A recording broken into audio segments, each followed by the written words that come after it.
그림 하나 보고 말씀드리도록 할게요. 네, 그림 하나 봐보세요. 한 농부가 어린 아들에게 씨앗을 보여주면서 이렇게 질문을 던집니다. 얘야, 이 씨앗 안에 무엇이 들어있는지 알겠니? 라고 물어보았더니 아들이 그런 이야기를 해요. 딱딱한 알맹이요 라고 이야기합니다. 아빠가 빙그레 웃으면서 하는 이야기가 이 씨앗 안에는 나무가 들어있단다 라고 이야기를 했어요. 그랬더니 아들의 표정을 보니까 믿기지 않는 표정이에요. 그러니까 아버지가 그 씨앗 중에 하나를 갖다가 땅에 심었습니다. 시간이 지났는데도 전혀 싹이 나오지 않아요. 아이가 아빠에게 그래요. 아빠, 씨앗이 죽었는가 봐요 라고 이렇게 이야기를 했습니다. 그때 아빠가 그런 이야기합니다. 맞아, 지금 씨앗이 죽고 있는 시간이란다. 아니, 죽는데 왜 땅에다가 심어요? 죽어야만이 다시 태어난다 한다라고 그렇게 이야기합니다. 시간이 얼마 지나고 나니까 정말 땅에서 또 그 싹이 올라왔어요. 전혀 다른 모습의 그 모습이, 자라는 모습, 큰 모습을 이렇게 보게 되었습니다. 이 이야기는 우리들에게 부활을 잘 설명해 주고 있습니다. 예수님께서 십자가에 죽으셨습니다. 씨앗이 땅에 심긴 것 같습니다. 그러나 그것으로 끝나는 것이 아니라 다시 살아나셨습니다. 부활을 의미하지요. 겉으로 보게 되었지만 씨앗이 죽은 것 같지만 그 안에서 하나님이 새로 시작하고 있는 것과 같은 모습을 여러분 여기에서 보여주고 있습니다. 오늘 본문의 말씀을 보게 되면 예수님께서 부활하신 이후에 사람들이 어떻게 예수님을 만날 수 있는가를 보여주고 있습니다. 오늘 성경의 말씀을 보게 되면 막달라 마리아와 다른 마리아가 여러분 무덤을 향해 가는데 무덤이 열려 있습니다. 그리고 예수님의 시신이 보이지를 않아요. 그때에 천사가 이런 이야기를 합니다. 본문의 이야기입니다. 하나 넘겨봐 보시면 여러분 보이시는가요? 함께 읽어보겠습니다. 천사가 여자들에게 말하여 이르되 너희는 무서워하지 말라. 십자가에 못 박히신 예수를 너희가 찾는 줄을 내가 아노라. 그가 여기 계시지 않고 그가 말씀하신 대로 살아나셨느니라. 와서 그가 누우셨던 것을 보라. 또 빨리 가서 그의 제자들에게 이르되 그가 죽은 자 가운데 살아나셨고 너희보다 먼저 갈릴리로 가시나니 거기서 너희가 배우리라 하라. 보라, 내가 너희에게 일렀느니라 하거늘. 그래서 한마디로 말하면 핵심이 무엇입니까? 예수님 부활하셨다라는 겁니다. 그리고 어디로요? 갈릴리로 가라라고 이야기합니다. 이 여인들이 아주 두려움과 큰 기쁨을 가지고 제자들에게 알리러 가게 되어지는데 또 하나 넘겨봐 보시면 이 내용입니다. 함께 읽어봅니다. 그 여자들이 무서움과 큰 기쁨으로 빨리 무덤을 떠나 제자들에게 알리려고 다름질할세. 그랬습니다. 여러분, 여인들이 얼마나 놀랐겠어요. 큰 기쁨과 두려움을 가지고 제자들에게 알려요. 자, 그런데 예수님께서 뭐라고 말씀하시냐면 예수님께서 또 이런 이야기를 합니다. 다시 하나 또 넘겨봐 보시면 함께 읽습니다. 이에 예수께서 이르시되 무서워하지 말라. 가서 내 형제들에게 갈릴리로 가라 하라. 거기에서 나를 보리라 하시니라 그랬습니다. 오늘 여러분 성경에 보게 되어지면 천사도 제자들에게 뭐라고 이야기하냐면 갈릴리로 가라고 이야기합니다. 갈릴리로 가면은 예수님을 만날 수 있다라고 이야기합니다. 예수님도 뭐라고 이야기합니다. 부활하신 후에 어디로 가셨어요? 갈릴리로 가신 것을 보여주고 있어요. 오늘 우리가 부활하신 예수를 경험하고 체험했다면은, 부활하신 예수님을 알다면은 우리는 어디로 가야 됩니까? 갈릴리로 가야 된다라고 하는 것을 오늘 성경에서 보여주고 있어요. 여기에서 보여주는 갈릴리로 가라고 하는 것은 많은 비용을 들여서 비행기 타고 여러분 이스라엘을 갈릴리로 가라라고 하는 그런 소리가 아닙니다. 오늘 여기에서 보여주는 갈릴리가 우리들에게 주어지고 있는 여러분 의미는 무엇입니까? 갈릴리는 단순한 지역을 말하는 것이 아니라 하나님의 마음이 가 있는 자리를 이야기하는 것을 보여주고 있어요. 성경에 보게 되어지면 두 지명이 대조되어져 있는 것을 보게 되어져 있는데 예루살렘과 갈릴리가 어떻습니까? 대조가 되어지는 것을 볼 수가 있습니다. 예루살렘은 어떤 곳입니까? 종교의 중심지입니다. 부와 권력을 가진 곳이고요. 율법과 형식이 있는 곳이 예루살렘입니다. 그런데 거기에는 뭐가 있는가?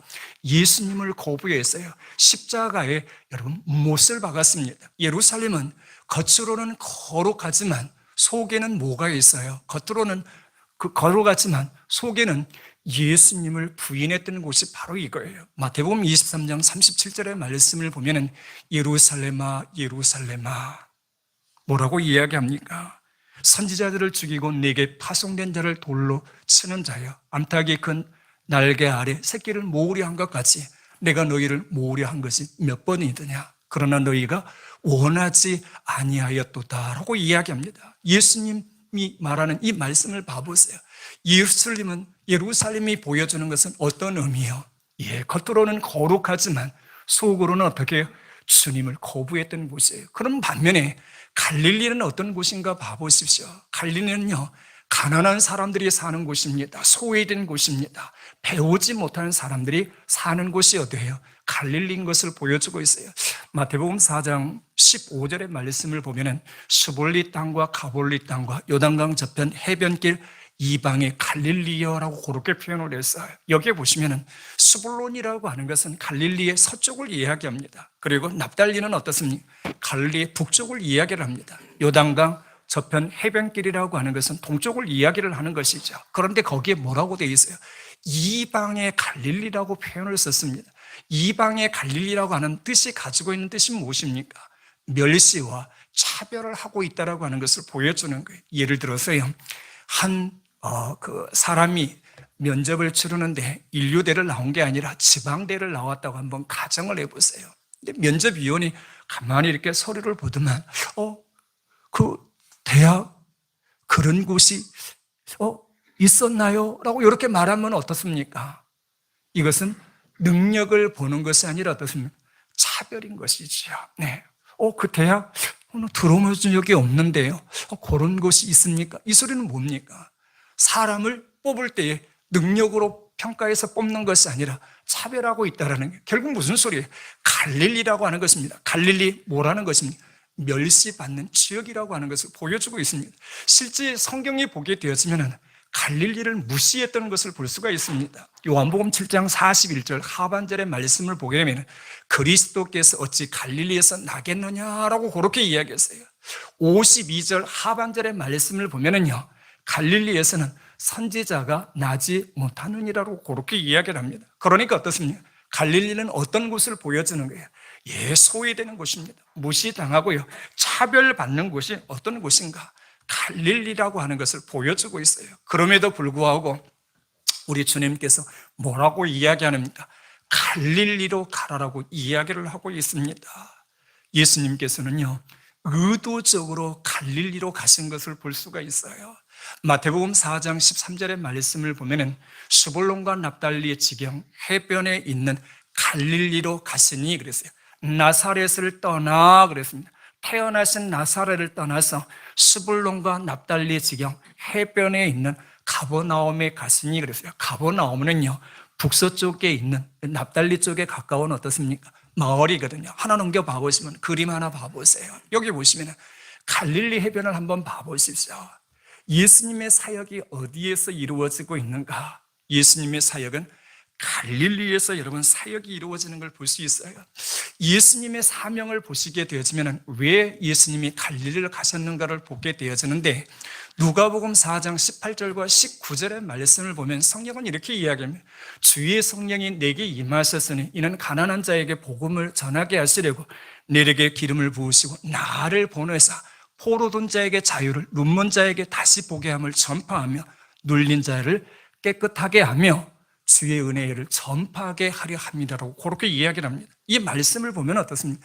네 가지가 여러분 주목이 되어져요. 가난한 자에게 복음을, 그 다음에 뭐예요? 포로된 자에게 자유를, 눈먼 자에게 다시 보게 함을, 눌린 자를 자유롭게 하기 위해서 어떻습니까? 하셨다라고 네 가지 보여주는 거예요. 그러니까 예수님의 사명이 무엇인가 봐보세요.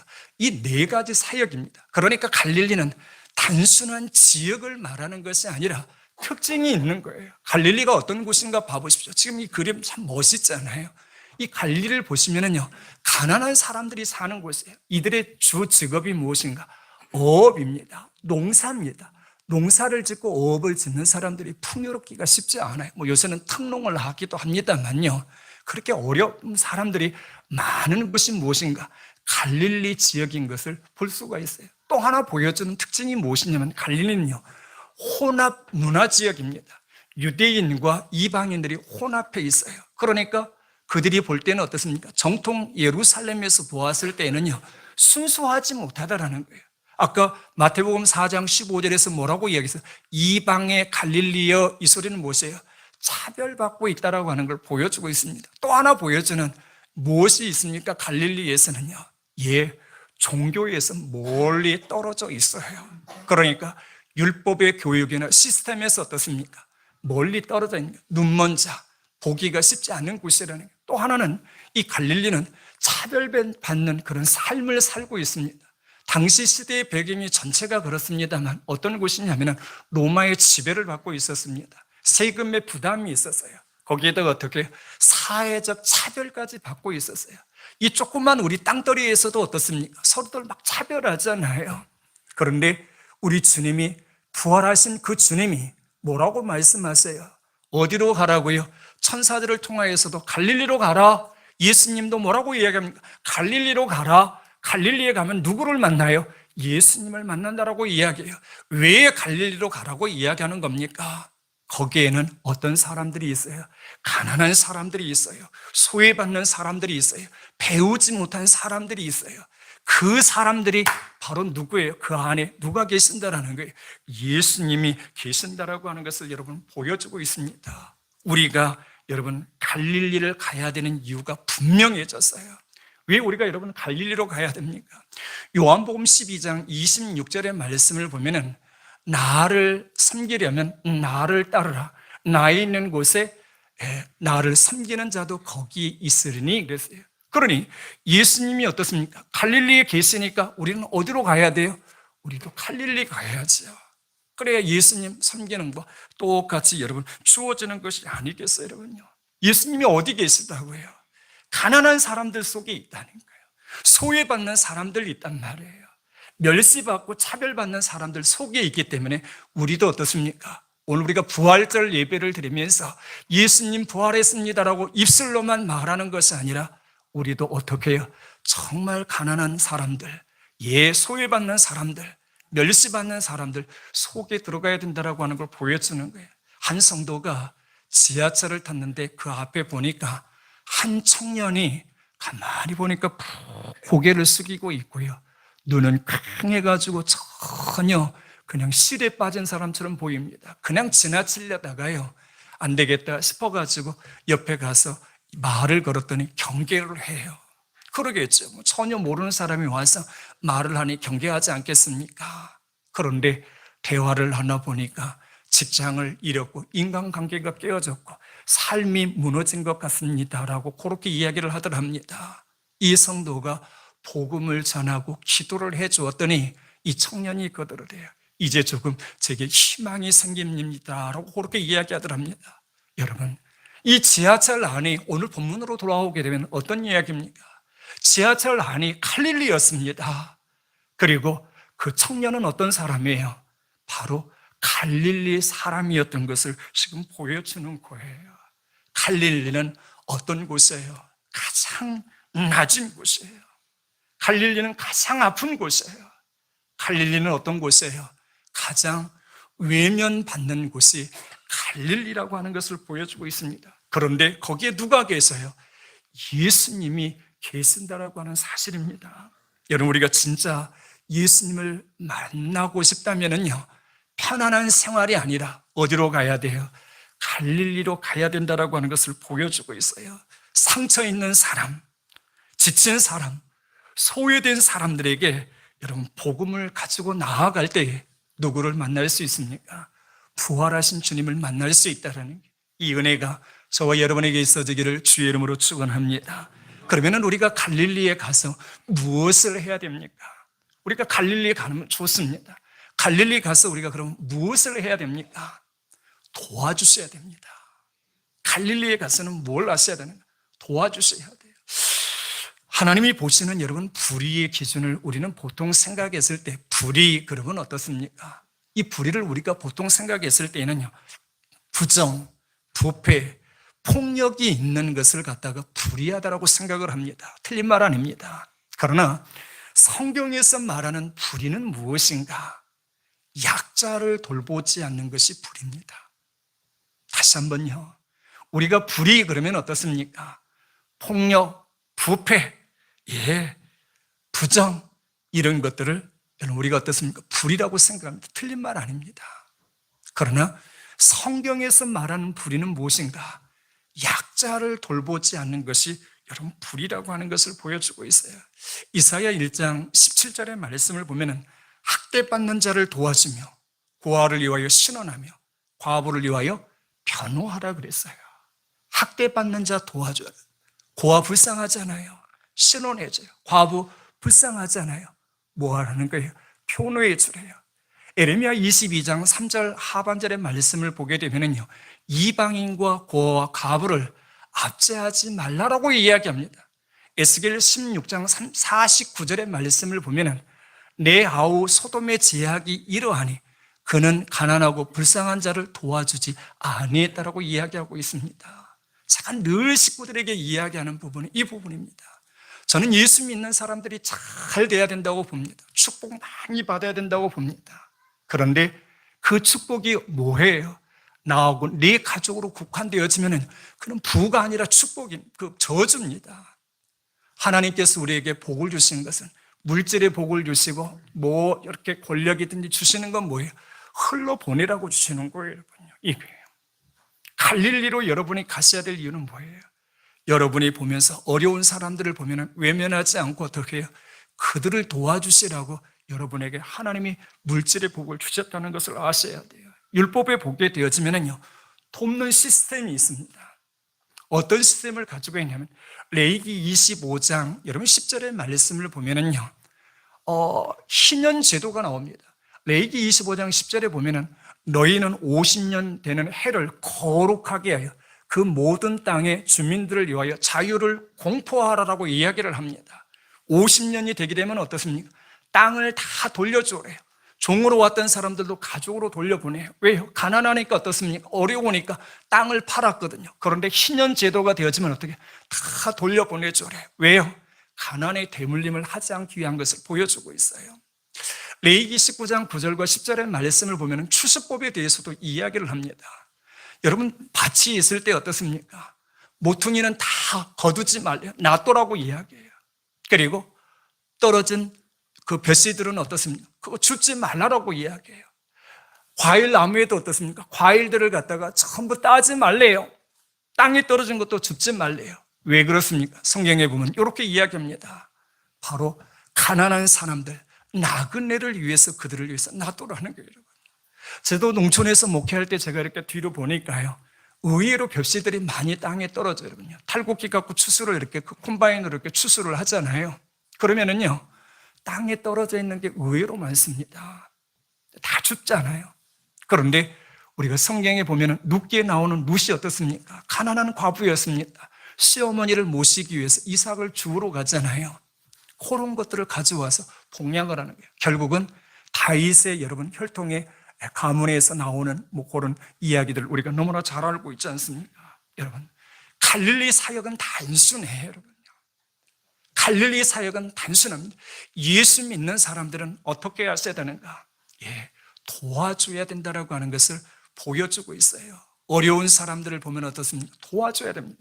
잠언 17장, 19장 17절에 보면은 가난한 자를 불쌍히 여기는 것은 여호와께 구워드리는 것이니 그의 선행을 갚아주시리라 그랬어요. 여러분이 적산하는 사람들에게 도와주는 거 절대 여러분 내 주머니에서 나가는 게 아니라는 거예요. 하나님이 기억하시고 갚아주신다는 거예요. 정신적으로도 도와주셔야 됩니다. 갈라디아서 6장 2절에 보면은 너희가 짐을 서로 지라 그랬어요. 그리하여 그리스도의 법을 성취하라 그랬어요. 내게 가진 것은 없어도요, 얼마든지 마음으로 위로해 줄 수 있어요. 들어줄 수 있어요. 그렇잖아요. 손 잡아줄 수 있어요. 그게 바로 갈릴리 사역입니다. 신앙적으로도 도와줄 수 있습니다. 야고보서 1장 27절에 보면 고아와 과부를 그 환난 중에서 어떻게 해요? 도와주는 것. 이게 뭐예요? 도와주는 겁니다. 무관심을 경계해야 합니다. 야고보서 2장 15절로 17절의 말씀을 보면 만일 형제나 자매가 헐벗고 일용할 양식이 없는데 너희 중에 누가 그에게 뭐라고 해야 합니까? 편안히 가라, 더웁게 하라, 배부르게 하며 그 몸에 쓸 것을 주지 아니하면 무슨 유익이 있으리요? 이와 같이 행하면 어떻습니까? 죽은 믿음이라고 성경은 이야기를 하고 있습니다. 답은 분명해졌어요, 여러분요. 갈릴리로 가라고 하는 것은 부활을 경험하신 분들, 예수님을 만나신 분들이 해야 될 일은 이제 정해져 있어요. 마태복음 25장 40절의 말씀을 보면은 너희가 여기 내 형제 중에 지극히 작은 자 하나에게 한 것이 곧 내게 한 것이니라고 이야기하고 있어요. 만약에 그렇게 하지 않은 것은 무엇입니까? 예수님께 한 것이 아니라는 것이죠. 이렇게 보면 정리가 되어집니다. 갈릴리 뭐 하는 곳입니까? 도움이 필요한 곳입니다. 예수님의 사역 무엇입니까? 갈릴리 사역이었습니다. 그렇다면 우리도 어떻습니까? 갈릴리 사역이 이루어져야 되는 것을 여러분 보여주고 있어요. 하나만 말씀드리고 마칠게요. 사도 바울은요, 모든 것을 가지고 있는 사람이었습니다. 부러울 것이 없는 사람이었어요. 그러나 그가 예수님 만나니까 어떻습니까? 모든 것을 배설물로 여겼습니다. 오직 주님만 바라봤어요. 그랬더니 그의 사역 속에 뭐가 일어나요? 여러분, 기적과 능력이 나타나요. 갈릴리 봐보십시오. 이 사람들은 가난한 사람들입니다. 가지고 있는 것이 없다 보니까 소망이 뭐예요? 예수님이에요. 그러니까 기적이 어디서 가장 많이 나타나요? 갈릴리에서 기적이 많이 나타나요. 예루살렘의 사람들은 가지고 있는 것이 많습니다. 가지고 있는 것이 많은 사람들은 그걸 의지하기 때문에 어떻습니까? 기적이 나타나고 능력이 나타나지가 않아요. 답은 분명해졌어요. 오늘 우리들에게 정말 부활한 사람, 부활하신 그 주님을 만나는 사람들은 어디로 가라고 성경은 이야기합니까? 갈릴리로 가라고 이야기합니다. 갈릴리에 가면 누가 계세요? 생명이 되신 예수님이 계셔요. 보화이신 예수님이 계셔요. 오늘 갈릴리로 예수님은 가라고 이야기합니다. 천사도 갈릴리로 가라고 이야기합니다. 거기에 가면은 예수님을 만난다라고 이야기합니다. 갈릴리로 가셔서 예수님을 만나고 가난한 자, 소외된 자, 배우지 못하는 자들에게 우리가 복음을 주고 도움을 주는 우리 등대도 가족들 되어지기를 주의 이름으로 축원합니다. 살아계신 하나님 감사합니다. 부활하신 주님께서 갈릴리로 가셨습니다. 천사도 갈릴리로 가라고 이야기하고 예수님도 갈릴리로 가라고 이야기합니다. 갈릴리 가면은 예수님 만날 수 있습니다. 예수님 만나면은 또한 그의 사역이 이루어집니다. 오늘 우리가 이 말씀을 기억하고 예수님 만나서 예수님의 사역을 이루는 우리 모든 식구들이 되게 하옵소서. 예수님의 이름으로 기도드리옵나이다. 아멘.